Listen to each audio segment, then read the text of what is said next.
So I continued to travel, and in 1993, Robin Quayle and I had met years before, and I was going through town and visiting her, and she said, "Carol, I'm having a special support group meeting tonight, and I'd like for you to come because I think you have a lot in common with these people." And so I went to the meeting, and I was so amazed at what I heard, because I didn't know where the information was coming from that I heard. I had all kinds of friends telling me it was my spirit guides. I was tapping the Akashic records. It was ETs. It was ghosts. It was I was possessed. I mean, it was all kinds of explanations. But I didn't know. There was nothing that really felt right about what it was that was happening to me. And so, as everyone introduced themselves, I said, "Wait a minute! I remember when that happened to me, and that happened to me too, and so did that." And these were people who had had contact, who most of them remembered their contact consciously. And they remembered having contact with extraterrestrials and beginning to receive information and technology. And they had many of the same life experiences that I did. And so Robin and I agreed to do a research project and to interview these people. We called them prodigies and named it extraterrestrial telepathic intelligence phenomenon. And we interviewed these people about everything that happened in their lives, all the way through from gestation and their parents, their family, everything that happened to them. And it was fascinating, the correlations that came about through that research. And during the process of this, we interviewed one of these prodigies, and she told us a story about how in 1980 she had been doing research, and she came across something called the vanishing twin phenomenon. And in it, she had worked with over 100 single twins. Thank you. She'd worked with over 100 single twins. And she said that what would happen was they would take one baby on board ship, and that first they would manipulate the DNA. They would take one baby on board ship and accelerate the gestation. And then at a certain point on the one on the planet's life, they would begin beaming information and technology down to the one on the planet. If they could deal with hearing the voices, they would become genius inventors and have very special gifts and talents. If not, they become drug addicts, alcoholics, and schizophrenics because they couldn't deal with hearing the voices. We thought it was a fascinating story, and as we had a lot of synchronicity, a lot of different things happened along the way, and we started investigating. What we discovered is that 75% of the women who are diagnosed with twins only deliver one baby. 2 in 75 people actually begin life as twins. Those are the current medical statistics. And actually those statistics, I've seen them in print as high as 85%. The medical profession calls it the vanishing twin phenomenon because they don't know where all these babies go. They have their closest thing to an explanation is something they call resorption, where they say one baby absorbs the other or the mother absorbs the other. The baby. The doctors that I have talked to say that is a ridiculous concept, that the body simply does not work that way. I do not believe that all of these 75% of these twins are on spaceships, but what we discovered was that many of these people, these prodigies, were twins, were supposed to have been twins, or have a lot of twins in their family. So I found this absolutely fascinating because I've always been interested in twins. There's twins in my family. So I said, well, I'll call my mom and tell her about what we're finding. And so I called my mom, and she said, well, I'm going to tell you some things that I've never told anybody before. She said, one is that there are twins in my family, and that before they were born, she always felt that there were 3. And that when they finally took an x-ray, they weren't doing sonograms at that time, they took an x-ray and they found another little appendage hanging down that there was no explanation for. And she always felt that they're going to have 3 babies. And when they brought her the twins, after they were born, she said, where's my other baby? I know there's another one. And they said, no, you've only got 2. So about 18 months later, she gave birth to another son. And She remembers an experience. She says that she was awake and remembers the experience very vividly. It was near the first trimester. She remembers being grabbed by her ankles, being pulled down to the end of the bed, being turned over by her ankles, and something being either slurped in her or out of her, unquote. She wasn't sure which. And she, so when my little brother was born, this was her 7th child, she knew the process and she knew something was wrong. And it was 3 days after delivery, and the doctor said, "You've got to get up out of bed." And she said, "I can't." And he said, she said, "There's something wrong." He said, "You have to get up." He helped her out of bed, and when he did, a huge mass fell out of her. And they didn't know what it was, and they rushed it to the lab, and to this day she doesn't know what it was. She was so concerned about what she was going to do with 3 babies in diapers, she was into survival, and just, it never dawned on her to check and find out what it was. She was just glad that it was over and she could go on. So when she took that little guy to the doctor for the first time, the doctor said, this guy's a twin. Where's his twin? And he looked at his hair colic pattern. Identical twins, mirror identical twins, have a colic pattern where they each go in the opposite directions. Mirror twins are, it's a special kind of, there's identical twins, and then there's mirror twins where everything is on the opposite side. They'll have the opposite moles on the opposite sides and so forth. And one will be right-handed and one will be left-handed. And apparently he was looking at the hair whorl or the colic pattern in his hair. That was what he said.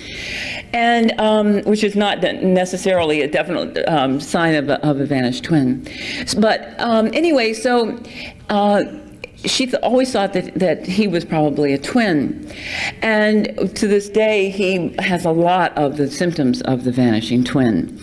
And she said, "By the way, I bled through your pregnancy, so you could have been a twin too."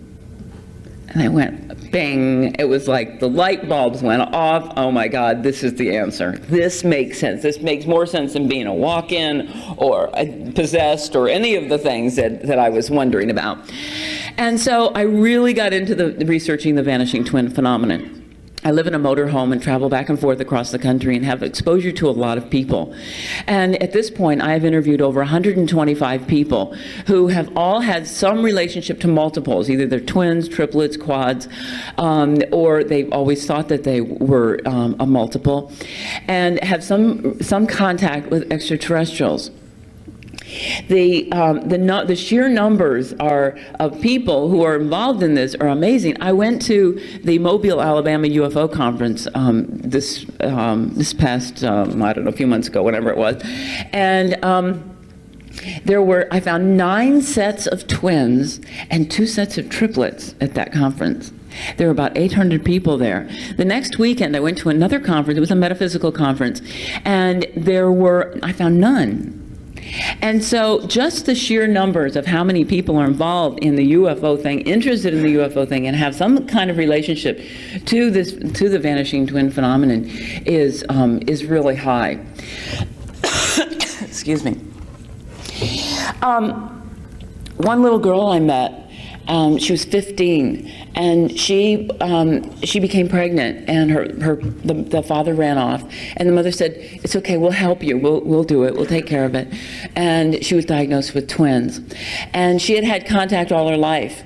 And one morning she woke up and she knew something had happened the night before, and she went to the doctor the next time, and the doctor said, "There's only one baby."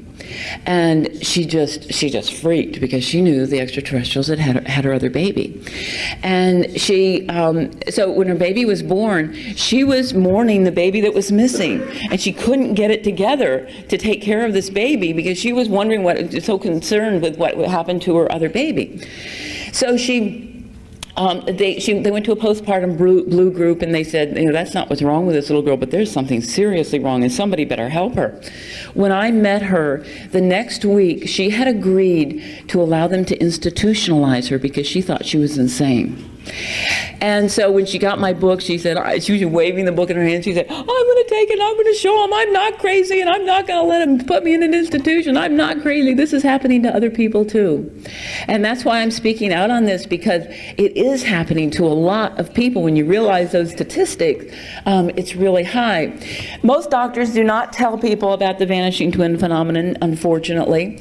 I was recently at a sonographers conference, and I spoke to the sonographers who are doing these sonograms, and they're just freaked about it because it happens so much, and they don't know how to explain it. I mean, that one month they say, oh, the mother, oh, look, there's 2 babies, and they're, they get all excited, and the mother gets all excited, and she goes and tells everybody that she's going to have twins. The next time she comes in, they get this deadpan look on their face, and there's only 1 baby in there, and they're just freaked because they don't know, they don't know what to say, and the trauma of it is really severe. I had the opportunity of interviewing the head of radiology at Harvard University at that conference. He was speaking on the vanishing twin phenomenon. And I asked him about the resorption concept. And I said, do you really believe that that's possible? And he said, up until 3 months, it could happen. And I said, yes, but I have cases of 2 heartbeats up to 2 hours before delivery, and 1 at 10 hours. And I have cases all through the entire pregnancy. And he said, oh no, that can't be, that's not possible. It's a mistake, it's a mistake. And I said, no, it's not. I mean, there's tests, there's we've got the evidence. And he said, well, it's not possible. Well, the doctors that I've talked to say that this resorption thing is crazy. One woman who her doctor did tell her about the resorption concept, she spent her entire life feeling like she ate her twin. The psychology of this is so amazing. You cannot imagine how many different aspects of a person's life this thing touches. I'd like to share with you some of the symptoms of a vanishing twin. Bleeding through the first trimester, or the mother saying that she had a very difficult pregnancy. Other twins or multiples in the family, excess fingers or toes or cardiac problems, left-handedness, stuttering, a fascination with mirrors, imaginary friend. Very often these people have an imaginary friend. Feelings of responsibility and guilt. But most of all, it's this incompleteness. They are searching for the other part of themselves. Identical twins are made of the same DNA structure. And if that other part of them is not there, it's like an arm is missing, and they're forever searching for that. They search in relationships. They try to find it with a mate, and they can't fill that hole with a mate. It's not enough. And so then they think, well, I must be gay. And so then they explore that, and that doesn't work. And so they search back and forth trying to understand what it is, and it creates such havoc in their life, you can't even imagine how this affects their lives. And once they know that this is a possibility, that this could be what happened, it's like the floodgates just open, and their whole lives change. I've had talked to an interesting lady who said, after a lecture, she came up and she said, this explains it. She said, my husband was supposed to be a twin, and sometimes it's not my husband. Sometimes he's different. And one time when this different person was there, I looked at him and I said, you're not really my husband, are you? And she said, he looked at me with a look I will never forget. And his voice changed to this robotic sound. And he said, we will not speak of that again. And she said, it freaked me so bad. She said, we never spoke of it again. She said, but this explains it. They're switching him. They're switching him back and forth. And this is not the only case of the switching that I've encountered. I've encountered children where this is happening as well.